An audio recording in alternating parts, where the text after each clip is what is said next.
வணக்கம். நாம் இந்த வீடியோவில் என்ன பார்க்க போகிறோம் அப்படின்னா, 7 நாள் ஆங்கிலம் பேசும் சவாலோட முதல் சுற்றுல இன்னைக்கு டே 3ல இருக்கோம்.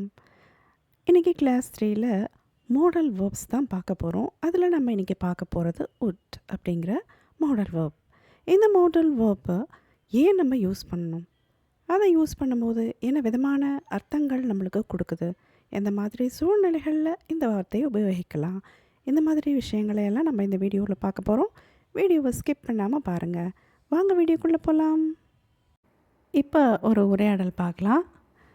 விருந்தாளிங்க வந்துட்டாங்களா? இன்னும் இல்லையா? இன்னும் இல்லை. அப்படியா? நான் அவங்க மத்தியானத்துக்குள்ளே வந்துடுவாங்கன்னு நினச்சேன். அப்படியும் இருக்கலாம். எப்படி சொல்லலான்னு பார்க்கலாம். Have the guests come yet? Not yet. Really? I thought they would arrive by noon. Yeah, maybe. சரி வாங்க நம்ம இந்த வாக்கியங்கள்லாம் எப்படி அமைஞ்சிருக்குன்னு பார்க்கலாம். Have the guests come yet? இது வந்து ப்ரெசன்ட் பர்ஃபெக்ட் டென்ஸ். இதில் சப்ஜெக்ட் என்ன? The guests. verb have come. நம்ம அதை கேள்வியாக கேட்க போகிறோம் அப்படிங்கிறதுனால அந்த ஹேவை தூக்கி ஹெல்பிங் வேர்பை முன்னாடி போட்டுட்டோம். சரிங்களா? இந்த கம் வந்து கம், கேம், கம் அப்படின்னு படிச்சிருப்போம் இல்லையா? V3 verb, past participle. அடுத்தது வந்து எட். இந்த எட் வந்து டைமை சொல்லுது, இன்னும் அப்படின்னு. அதனால் இது adverbial. இப்போது helping verb have, subject the guests, verb come, it adverbial. இதுதாங்க அதோட சென்டென்ஸ் பேட்டர்ன், சென்டென்ஸ் ஸ்ட்ரக்சர். அடுத்தது நாட் எட். இந்த நாட் எட்ன்றது ஒரு ஷார்ட் ரெஸ்பான்ஸ், இன்டர்ஜெக்ஷன் ரெண்டும் சொல்லலாம். இது வந்து அவங்க வரல அப்படிங்கிற முழு வாக்கியத்தை உள்ளே வச்சுக்கிட்டு ஷார்ட்டாக சொல்லுது, இன்னும் வரல அப்படின்னு. சரிங்களா? நெக்ஸ்ட் போகலாம். ரியலி? அப்படியா? ரிப்ளையே நம்ம ஒரு கேள்வியாக கேட்குறோம். இதுவும் ஒரு இன்டர்ஜெக்ஷன், ஷார்ட் ரெஸ்பான்ஸ் ரெண்டும் சொல்லலாம். அடுத்தது ஐ தோட். இது ஒரு past tense. Think, thought, thought. இது வந்து இது வரைக்கும் ஒரு வாக்கியம். இது சப்ஜெக்ட் ஐ, தோட் அப்படிங்கிறது வந்து verb. அதுக்கு அடுத்து வர்ற இங்கே தட் இருக்குது, ஆனால் இம்ப்ளைடாக இருக்குது. அதுக்கு அடுத்து வர they would arrive by noon, இது வரைக்குமே ஆப்ஜெக்ட் தான் இந்த வாக்கியத்துக்கு. ஆனால் இது வரைக்கும் நீங்கள் தனியாக பார்த்தீங்கன்னா they ஒரு சப்ஜெக்ட், would arrive அப்படிங்கிறது ஒரு verb, by noon அப்படிங்கிறது வந்து டைமை சொல்லுது, மத்தியானத்துக்குள்ளாக அப்படின்னு. அப்போ இந்த by noon வந்து ஒரு adverbial. இது வந்து ப்ரிப்போசிஷனில் ஆரம்பித்து 2 வார்த்தையாக வர்றதுனால இது ப்ரிப்போசிஷனல் ஃப்ரேஸ்ன்னு சொல்லலாம், இல்லாட்டி adverbial ஃப்ரேஸ்ன்னு சொல்லலாம். அது ஃபங்க்ஷன் பிரகாரம். சரிங்களா? இப்போ இந்த arrive பாருங்கள், பேஸ் ஃபார்மில் இருக்குது, எந்த மாற்றமும் அடையலை. ஏன் அப்படின்னா இங்கே would வந்து மாடல் ஹெல்பிங் verb இல்லையா? அதனால் இந்த arrive வந்து பேஸ் ஃபார்மில் இருக்குது, எந்த மாற்றமும் இல்லை. இந்த 2 வாக்கியமும் சேர்ந்து ஒரே வாக்கியமாக கொடுக்குது. சரிங்களா? அப்போ இது பேட்டர்ன் என்ன ஓவராலான்னு பார்த்தா SVO, தனித்தனியாக பார்த்தா இது வரைக்கும் SV, இது வரைக்கும் SVA, ஒன்றா சேர்த்தா SVO. சரிங்களா? ஆப்ஜெக்ட். நெக்ஸ்ட்டு ஏ, ஷார்ட் ரெஸ்பான்ஸ், இன்டர்ஜெக்ஷன், மேபி, அப்படியும் இருக்கலாம் அப்படின்ற மாதிரி. இது வந்து ஒரு இது adverbial, ஷார்ட் ரெஸ்பான்ஸ், இன்டர்ஜெக்ஷன். சரிங்களா? சரி, இப்போது இந்த would இங்கே என்ன விதமாக ஃபங்க்ஷன் பண்ணுது அப்படின்னு பார்த்தீங்கன்னா ஃப்யூச்சர் இன் த பாஸ்ட், இல்லாட்டி ரிப்போர்ட்டட் ஸ்பீச், இது ரெண்டையும் சொல்லலாம், ரெண்டும் ஒன்று தான். இப்போது நான் வந்து ஒரு விஷயம் சொல்கிறேன், அவங்க மத்தியானத்துக்குள்ளே வருவாங்க அப்படின்னு. கொஞ்ச நேரம் கழித்து அவங்க மத்தியானத்துக்குள்ளே நான் வருவாங்கன்னு சொன்னேன் அப்படின்னு சொன்னாலோ, இல்லாட்டி நினச்சேன் அப்படின்னு சொன்னாலோ, அதுதான் ஃப்யூச்சர் இன் த பாஸ்ட். நம்ம பாஸ்ட்டில் ஃப்யூச்சரை பற்றி பேசின விஷயத்தை திருப்பி நம்ம சொல்லும்போது அங்கே நம்ம இந்த would அப்படிங்கிற இந்த மோடல் வேர்பை நம்ம யூஸ் பண்ணலாம், பேஸ் ஃபார்ம் வேர்போட. சரிங்களா? அடுத்தது இங்கே கவனிச்சிங்களா, நம்ம இந்த கான்வர்சேஷன் ஒரு ப்ரெசன்ட் பர்ஃபெக்ட் டென்ஸ், ஒரு பாஸ்ட் டென்ஸ், ரெண்டும், அதாவது எல்லா டென்ஸும் கலந்த ஒரு கான்வர்சேஷனாக இருக்குது இல்லையா? இதையெல்லாம் நம்ம கவனிக்கணும். சரிங்களா? நெக்ஸ்ட்டு போகலாமா? அடுத்த உரையாடல் பார்க்கலாம். இன்றைக்கி நைட்டு புதுசாக ஏதாவது சமையல் ட்ரை பண்ணால் எப்படி இருக்கும்? எந்த மாதிரி? ஹோம்மேட் பாஸ்தா மாதிரி? அது ஒரு நல்ல யோசனைன்னு நான் சொல்கிறேன். முயற்சி செஞ்சு பார்க்கலாம். எப்படி சொல்லலான்னு பார்க்கலாம். What if we try cooking something new tonight? Like what? Maybe homemade pasta? I would say that's a good idea. Let's give it a try. வாங்க இந்த வாக்கியங்களோட அமைப்பு எப்படி இருக்குன்னு பார்க்கலாம். முதல்ல இந்த வாக்கியத்தில் சப்ஜெக்ட் என்னன்னு கேட்டால் வி, வேர்ப் வந்து ட்ரை. சரிங்களா?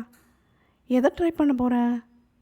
இன்றைக்கி நைட்டு புதுசாக ஏதாவது சமையல் எதை ட்ரை பண்ண போகிறேன்றதுக்கு இது மொத்தமுமே ஆப்ஜெக்ட். சரிங்களா? வாட் இஃப் அப்படிங்கிறது வந்து ஒரு ஃப்ரேஸ், பண்ணால் என்ன, எப்படி இருக்கும் அப்படிங்கிற அர்த்தத்தில் வருது. ஆக இந்த சென்டென்ஸ் பேட்டர்ன், இந்த சென்டென்ஸ் ஸ்ட்ரக்சர் SVO. சரிங்களா?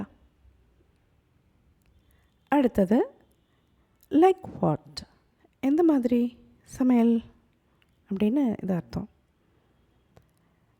இது வந்து ஒரு ஷார்ட் ரெஸ்பான்ஸ், இன்டர்ஜெக்ஷன் ரெண்டும் சொல்லலாம். அடுத்தது மேபி. இந்த மேபி வந்து ஒரு மோடலாக வரலைங்க, இது வந்து ஒரு ஆட்வர்ப். இங்கே நடுவில் மே பி நடுவில் வந்து அந்த ஸ்பேஸே இல்லை பாருங்கள், இடைவெளி இல்லாமல் ஒரே வார்த்தையாக இருக்குது. அப்போது இது ஆட்வர்ப். என்ன மீனிங் கொடுக்கும் அப்படின்னா, ஒரு ஒப்பீனியனை சொல்கிறதுக்கு இதை உபயோகிக்கிறோம். ஹோம்மேட் பாஸ்தா பண்ணலாமா அப்படின்னு ஒரு ஐடியா, இது ஓகேவா, அந்த மாதிரி அர்த்தத்தில் வரும். சரிங்களா? Next I would say. இதில் ஐ சப்ஜெக்ட், வுட் சே அப்படிங்கிறது வேர்ப். இது வந்து பேஸ் ஃபார்மில் இருக்குது, ஏன்னா இங்கே மோடல் வேர்ப் இருக்கிறதால. இது வரைக்கும் ஒரு வாக்கியம். இதுக்கு நடுவில் தட் அப்படிங்கிறது இம்ப்ளைடாக இருக்குது. தட்ஸ் அ குட் ஐடியா, இது வந்து இன்னொரு வாக்கியம். இங்கே தட் வந்து சப்ஜெக்ட், இஸ் வந்து வேர்ப். அ குட் ஐடியா அப்படிங்கிறது வந்து சி, காம்ப்ளமெண்ட். சரிங்களா? இந்த இஸ் தான் வந்து இந்த தட்டையும் இதையும் லிங்க் பண்ணுது. தட்டு தான் ஐடியா, ஐடியா தான் தட். சரிங்களா? இப்போ இந்த ரெண்டு வாக்கியமும் சேர்ந்து ஓவராலாக SVO. எதை நான் சொல்கிறேன் அப்படின்னா, அது ஒரு நல்ல யோசனைன்னு நான் சொல்கிறேன். அப்போது இது ஆப்ஜெக்ட், சப்ஜெக்ட், வேர்ப், ஆப்ஜெக்ட். தனித்தனியாக இது சப்ஜெக்ட் வேர்ப், சப்ஜெக்ட் வேர்ப் காம்ப்ளமெண்ட், மொத்தமாக சப்ஜெக்ட் வேர்ப் ஆப்ஜெக்ட். சரிங்களா? Next let's give it a try. இதில் இந்த லெட்ஸ் அப்படிங்கிறது லெட் ப்ளஸ் அஸ், இது ரெண்டுத்தையும் சேர்த்து தான் இது லெட்ஸ். சரிங்களா? இந்த லெட் வந்து இங்கே என்ன மீனிங்கில் வந்திருக்கு அப்படின்னா, வி அப்படிங்கிற சப்ஜெக்டாக இது ஃபங்க்ஷன் பண்ணுது. அப்போது இந்த லெட்ஸ் வந்து சப்ஜெக்ட். இந்த கிவ் இட் ட்ரை அப்படிங்கிறது வந்து கிவ் வேர்ப், இட் வந்து ஆப்ஜெக்ட். இந்த ஆப்ஜெக்டோட காம்ப்ளமெண்ட் தான் இந்த ட்ரை அப்படிங்கிற நவுன் ஃப்ரேஸ். இது வந்து சென்டென்ஸ் ஸ்ட்ரக்சர். ஆனால் இங்கே மீனிங் எப்படி எடுக்கணும் அப்படின்னா, இந்த கிவ் இட் அ ட்ரை அப்படிங்கிறது வந்து ஒரு எக்ஸ்ப்ரெஷனாக இங்கே நம்ம எடுக்கணும். இடியமேட்டிக் மீனிங்கில் இருக்குது.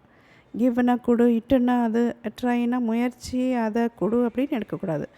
மொத்தமாக ஒரு முயற்சி செஞ்சு பார்க்கலாம் அப்படிங்கிற இடியமேட்டிக் மீனிங்கில் வருது. சரிங்களா? லிட்ரலாக நம்ம இங்கே எடுக்கக்கூடாது. இந்த பார்க்கலாம் அப்படின்றது, அந்த லாம் எப்படி முடியுது அப்படின்னா, இந்த லெட்ஸ் அப்படிங்கிறது இங்கே வியாக ஃபங்க்ஷன் பண்ணுது. சரிங்களா? அவ்வளோதான். நெக்ஸ்ட் போகலாமா?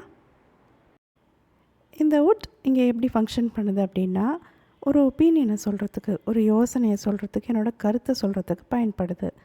இது இல்லாமல் நான் சொன்னேன் அப்படின்னா, இந்த வுட் இங்கே இல்லாமல் ஐ சே அப்படின்னு நான் சொல்கிறேன் அப்படின்னா, நான் வந்து எப்பயுமே சொல்கிறேன் அப்படின்ற அர்த்தத்தை கொடுக்கும். சரிங்களா? இது நம்ம ஒரு ஒப்பீனியனை அப்படி சொல்லணுன்னா, ஐ வுட் சே, நான் இது என்னோடய நல்ல யோசனைன்னு நான் சொல்கிறேன், கருத்தை நான் சொல்கிறேன் அப்படின்னு சொல்லும்போது ஐ வுட் சே அப்படின்னு சொல்கிறது தான் கரெக்ட். சரிங்களா? இங்கே குக்கிங் அப்படிங்கிறது வந்து ஒரு ஜெரண்டாக ஃபங்க்ஷன் பண்ணுது. தொழிற்பெயராக இருக்குது. சமையல் அப்படிங்கிற அர்த்தத்தை கொடுக்குது. இதை வேர்பாக நம்ம நினைக்கக்கூடாது, எடுக்கக்கூடாது. சரிங்களா? இங்கே இந்த ட்ரை அப்படிங்கிறது ஆப்ஜெக்ட் காம்ப்ளிமெண்ட். இந்த இட்டை தான் அது விவரித்து சொல்லுது. இட்டும் ட்ரை ரெண்டும் ஒன்று. இட்டு தான் ட்ரை தான் இட். சரிங்களா? நெக்ஸ்ட்டு போகலாமா? அடுத்த உரையாடல். நான் வந்து இரவு உணவுக்காக சீ ப்ரீஸ் கஃபேக்கு போகலான்னு நினைக்கிறேன். ஓ, நாங்கள் ஏற்கனவே போயிருக்கேன். எப்படி இருந்தது? நேர்மையாக சொல்லணுன்னா, நான் அந்த உணவகத்தை உங்களுக்கு பரிந்துரைக்க மாட்டேன். ஏன்னா அங்கே உணவு நல்லா இருக்காது. எப்படி சொல்லலான்னு பார்க்கலாம். I'm thinking of going to Sea Breeze Cafe for dinner. Oh, I've been there before. How was it? Honestly, I wouldn't recommend that restaurant. The food wasn't great. வாங்க இந்த வாக்கியங்கள் எப்படி அமைஞ்சிருக்கு அப்படின்னு பார்க்கலாம். I subject, I'm thinking continuous ஃபார்மில் இருக்குது. Present continuous form. Of going to sea breeze cafe for dinner. இது வரைக்குமே ஆஃப்லேருந்து டின்னர் வரைக்குமே ஆப்ஜெக்ட். எதை நினச்சிட்ருக்கேன் அப்படின்னா, நான் வந்து இந்த டின்னருக்கு போகிறத பற்றி நினச்சிருக்கேன். சரிங்களா? அதனால் தான் ஆப்ஜெக்ட். அதனால் எஸ், வி, ஓ ஸ்ட்ரக்சர். அடுத்தது I've been there before. I subject, have been இது வந்து verb, present perfect tenseல இருக்குது. There இது வந்து எடுத்து சொல்கிற adverbial, before டைம் சொல்கிற adverbial. அப்போது subject, verb, adverbial, SVA pattern. சரிங்களா? Next, how was it? இது வந்து it வந்து subject, was வந்து verb, how வந்து complement. அதனால் இது எஸ்விசி பேட்டர்ன். இந்த இட்டு தான் ஹவ். இந்த ஹவ் தான் வந்து சப்ஜெக்ட் கொஸ்டினும் இதான், சப்ஜெக்டும் இதான். சரிங்களா? அடுத்தது ஆனஸ்ட்லி. இது வந்து ஒரு ஆட்வர்ப். ஷார்ட் ரெஸ்பான்ஸ், இன்டர்ஜெக்ஷன் இதெல்லாம் சொல்லலாம். அடுத்தது ஐ சப்ஜெக்ட், உட்டின்ட். இந்த உட்டின்ட் வந்து இங்கே நெகட்டிவாக ஃபங்க்ஷன் பண்ணுது. சரிங்களா? உட்டின்ட் ரெக்கமெண்ட் அப்படிங்கிறது வந்து நான் ரெக்கமெண்ட் பண்ண மாட்டேன் அப்படின்னு நெகட்டிவ் ஃபார்மில் வந்திருக்கு. எதை நான் ரெக்கமெண்ட் பண்ண மாட்டேன்? தட் ரெஸ்டாரண்ட், அந்த ரெஸ்டாரண்ட்டை. அப்போ இதான் ஆப்ஜெக்ட். இப்போ பேட்டர்ன் பார்த்திங்கன்னா சப்ஜெக்ட், வேர்ப், ஆப்ஜெக்ட். அடுத்தது த ஃபுட். இதுதான் சப்ஜெக்ட். wasn't கிரேட், நல்லா இல்லை, சிறப்பாக இல்லை. இந்த கிரேட் வந்து காம்ப்ளிமெண்ட், இந்த வாசன்ட் வந்து வேர்ப். அப்போது எஸ்விசி பேட்டர்ன். சரிங்களா? Complement, SVC pattern. சரிங்களா? அவ்வளோதான். நெக்ஸ்ட் போகலாமா? இங்கே இந்த உட் எப்படி ஃபங்க்ஷன் பண்ணுது அப்படின்னா, நம்ம இங்கே பார்த்தோம் இல்லையா ஏற்கனவே, இந்த இடத்துல வந்து உட் சே அப்படிங்கிறது வந்து பாசிட்டிவ் ஒப்பீனியன். சரிங்களா? இங்கே நெகட்டிவ் ஒப்பீனியன். அவ்வளோதான்.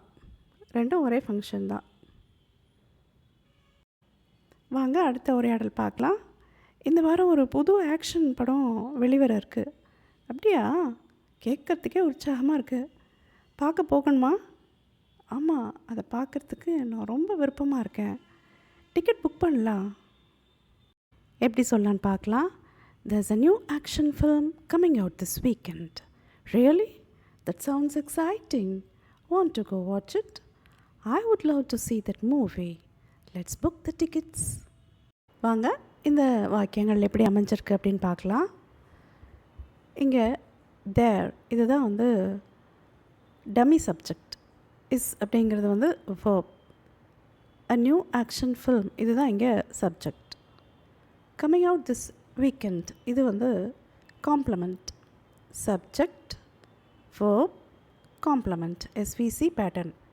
ரியலி இது வந்து ஷார்ட் ரெஸ்பான்ஸ் இன்டர்ஜெக்ஷன் ரெண்டும் சொல்லலாம்.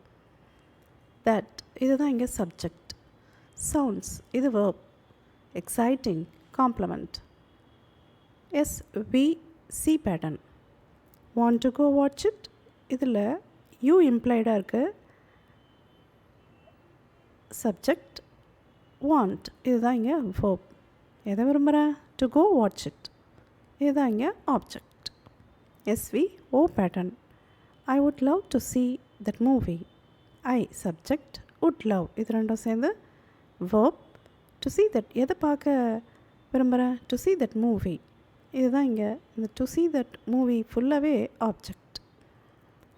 அப்படின்னா SVO பேட்டர்ன். SVO சரிங்களா? நெக்ஸ்ட்டு இங்கே லெட்ஸ் இதுதான் வந்து சப்ஜெக்ட். Book verb. எதை புக் பண்ணணும்? the tickets இது ஆப்ஜெக்ட். SVO பேட்டர்ன் சரிங்களா? இங்கே would வந்து எப்படி ஃபங்க்ஷன் பண்ணுது அப்படின்னா விருப்பத்தை தெரிவிக்கிறதுக்கு. நான் வந்து இந்த படத்தை பார்க்க விரும்புகிறேன் அப்படின்னு தெரிவிக்கிறதுக்கு பயன்படுது. இது இல்லாமல் சொன்னோம் அப்படின்னா அது வந்து நம்ம ரெகுலராக பண்ணுற ஆக்டிவிட்டி மாதிரி ஆகிடும். நான் அந்த படத்தை பார்க்குறதுக்கு எப்பயுமே விரும்புவேன் அப்படின்ற அர்த்தத்தில் வந்துடும். இப்போ would love அப்படின்னு சொல்லும்போது நான் இப்போது அந்த படத்தை இந்த தருணத்தில் இந்த மூமெண்ட்டில் அந்த படத்தை பார்க்க விரும்புகிறேன் அப்படின்னு அர்த்தம் ஆகும். சரிங்களா? வாங்க அடுத்த உரையாடல் பார்க்கலாம். இங்கேருந்து விமான நிலையம் போகிறதுக்கு எவ்வளோ நேரம் ஆகும்? கிட்டத்தட்ட 1 மணி நேரம் ஆகலாம் டிராஃபிக்கை பொறுத்து. அப்படின்னா 1 மணி நேரம் ஆயிரும். ஆமாம், கிட்டத்தட்ட 1 மணி நேரம் கிட்டக்க ஆகலாம். எப்படி சொல்லலான்னு பார்க்கலாம். How long does it usually take to reach the airport from here? Around an hour depending on traffic. So, about an hour. Yes, that would take about an hour. வாங்க இந்த வாக்கியங்கள் எப்படி அமைஞ்சிருக்கு அப்படின்னு பார்க்கலாம். இதில் subject it, verb take. To reach the airport from here இது ஃபுல்லாகவே ஆப்ஜெக்ட். இங்கே டஸ் கொஸ்டின் வேர்பா ஆக்சிலரி வேர்பாக வந்ததுனால இங்கே டேக்கோட நம்ம எஸ் போடலை, வராது. பேஸ் ஃபார்ம் தான் வரும். ஹவு லாங் அப்படிங்கிறது வந்து ஒரு ஆட்வர்ப். எவ்வளோ நேரம் அப்படின்னு கேட்குது, கேள்வியாக WH கொஸ்டின் வேர்டாக வருது. சரிங்களா? அப்போது subject verb object SVO pattern. Next around an hour depending on traffic இது எல்லாமே ஆப்ஜெக்ட் மட்டும்தான். சப்ஜெக்டும் வேர்பும் இம்ப்ளைடாக இருக்குது. இட் டேக்ஸ் இதுதான் இங்கே சப்ஜெக்டாக வரும். It takes around an hour depending on traffic இதுதான் இங்கே அந்த சப்ஜெக்டும் வேர்பும் சொல்லாமல் ஆப்ஜெக்ட் மட்டும் ஷார்ட்டாக சொல்கிறோம். சரிங்களா? ஆப்ஜெக்ட் மட்டும்தான் இங்கே வெளியில் தெரியுது. பேட்டர்ன் பார்த்தீங்கன்னா SVO. நெக்ஸ்ட் ஸோ இது வந்து ஒரு short response interjection. About an hour இதுவும் வந்து ஷார்ட்டாக தான் இருக்குது. இங்கேயும் வந்து சப்ஜெக்ட் verb இம்ப்ளைடாக இருக்குது. ஆப்ஜெக்ட் மட்டும்தான் நம்மளுக்கு தெரியுது. கிட்டத்தட்ட 1 மணி நேரம் அப்படிங்கிறது மட்டும் இங்கே இருக்குது. சரிங்களா? Next yes that would take இங்கே தட்டு தான் சப்ஜெக்ட், would take வந்து verb. அபவுட் an hourங்கிறது ஆப்ஜெக்ட். SVO pattern. இங்கே would take என்ன ஃபங்க்ஷன் பண்ணுது அப்படின்னா நம்ம ஊகிக்கிறோம். 1 மணி நேரம் ஆகலாம் அப்படின்னு நம்ம வந்து வாய்ப்பு இருக்குது அப்படின்னு நம்ம யூகிக்கிற அந்த ஃபங்க்ஷன் பண்ணுது இங்கே would take அப்படிங்கிறது. சரிங்களா? இந்த would போடலை அப்படின்னா வழக்கமாகவே எப்பயுமே 1 மணி நேரம் தான் ஆகும் அப்படிங்கிற மீனிங்கில் வரும். கிட்டத்தட்ட 1 மணி நேரம் ஆகலாம் அப்படின்னு நம்ம டிராஃபிக்கை பொறுத்து அப்படின்னு யூகிச்சு சொல்கிறோம். பாசிபிலிட்டிஸை சொல்லுது. அதுதான் இங்கே வுட்டோட ஃபங்க்ஷன். சரிங்களா? நெக்ஸ்ட் போகலாமா? சரி, வாங்க இன்னொரு உரையாடல் பார்க்கலாம். ஏன் இன்றைக்கி வேலைக்கு லேட்டு? நான் வீட்டில் மாட்டிக்கிட்டேன். என்னாச்சு? இன்றைக்கி காத்தால கார் ஸ்டார்ட் ஆகலை. அதான். எப்படி சொல்லலான்னு பார்க்கலாம். Why are you late for work today? I was stuck at home. What happened? The car didn't start this morning. சரி, வாங்க இந்த வாக்கியங்கள் எப்படி அமைஞ்சிருக்கு அப்படின்னு பார்க்கலாம். இங்கே இந்த வாக்கியத்தில் யூ தான் சப்ஜெக்ட், வேர்ப் ஆர். இந்த ஹெல்பிங் வேர்பும் இது தான், கேள்வி கேட்குறதுக்கு வேர்பும் இது தான். சரிங்களா? லேட் ஃபார் ஒர்க் டுடே இது வந்து காம்ப்ளமெண்ட். சரிங்களா? இங்கே ஒய் அப்படிங்கிறது வந்து கொஸ்டின் வேர்ட். ஏன் லேட்டு அப்படின்னு கேட்குது. சரிங்களா? SVC pattern. இங்கே I subject, was verb, stuck at home இது வந்து காம்ப்ளமெண்ட். இது SVC பேட்டர்ன். வாட் ஹேப்பண்ட் இதில் வாட் தான் கொஸ்டின் வேர்ட், வாட் தான் சப்ஜெக்ட். ஹேப்பண்ட் வந்து வேர்ப். என்ன ஆச்சு? பாஸ்ட் டென்ஸில் இருக்குது. இங்கே த கார் தான் வந்து சப்ஜெக்ட், wouldn't ஸ்டார்ட் இதுதான் வந்து வேர்ப். நெகட்டிவில் இருக்குது. நெகட்டிவ் மீனிங்கில் வந்திருக்கு. திஸ் மார்னிங் இது வந்து டைமை சொல்லுது, அதனால் இது அட்வர்பியல், SVA பேட்டர்ன். சரிங்களா? இங்கே wouldn't என்ன வேலை பண்ணுது அப்படின்னு கேட்டிங்கன்னா ரெஃப்யூசல். ஸ்டார்ட் பண்ணி ஒரு ப்ராப்ளம் காரில் நான் ஸ்டார்ட் பண்ணி பார்க்குறேன், ஸ்டார்ட் ஆகலை. லாஸ்ட் வரைக்கும் ஸ்டார்ட் பண்ண முடியல, என்னோடய முயற்சி ஃபெயில் ஆகிடுச்சு.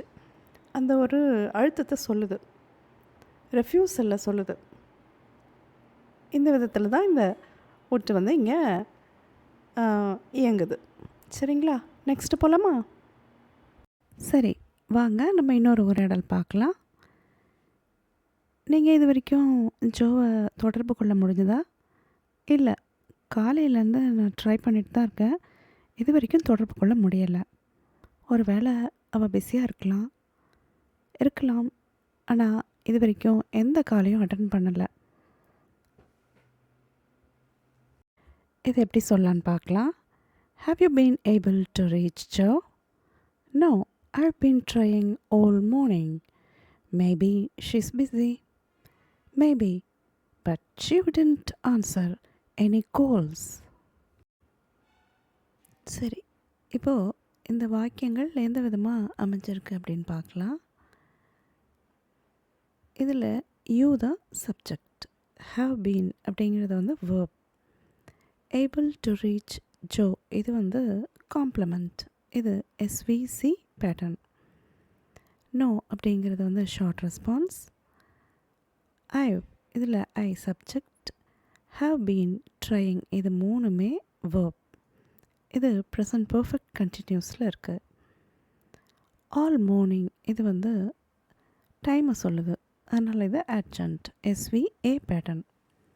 Maybe short response. She subject is verb, busy complement, SVC pattern. Maybe short response, but இந்த வாக்கியத்தை இணைக்குது. She subject, wouldn't answer இது வந்து நெகட்டிவ் மீனிங்கில் இருக்கிற மோடல் verb. இந்த wouldn't answer இது ரெண்டுமே சேர்ந்து verb, நெகட்டிவ் மீனிங்கில் இருக்குது. எதை ஆன்சர் பண்ணல? எனி கோல்ஸ் இதுதான் இங்கே ஆப்ஜெக்ட். இது SVO பேட்டர்ன். சரிங்களா? இப்போது இந்த wouldn't ஆன்சர் என்ன விதமாக ஃபங்க்ஷன் ஆகுது அப்படின்னு கேட்டிங்கன்னா, இது ஒரு ரெஃப்யூசல் தான், அன்வில்லிங்னஸ். அவள் வந்து அவாய்ட் பண்ணுறா, ஃபோன் கால் எடுக்காமல் அப்படிங்கிற அந்த அர்த்தத்தில் வருது. சரிங்களா? நான் இப்போ ஒரு ஸ்லைடை போடுறேன். அதை நீங்கள் சொல்லி பழகுங்க. சரிங்களா?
ரொம்ப அழகாக ப்ராக்டிஸ் பண்ணுறீங்க. நம்ம நெக்ஸ்ட் வீடியோவில் இன்னும் நிறைய சென்டென்ஸ் ப்ராக்டிஸ் பண்ணலாம். தேங்க்யூ.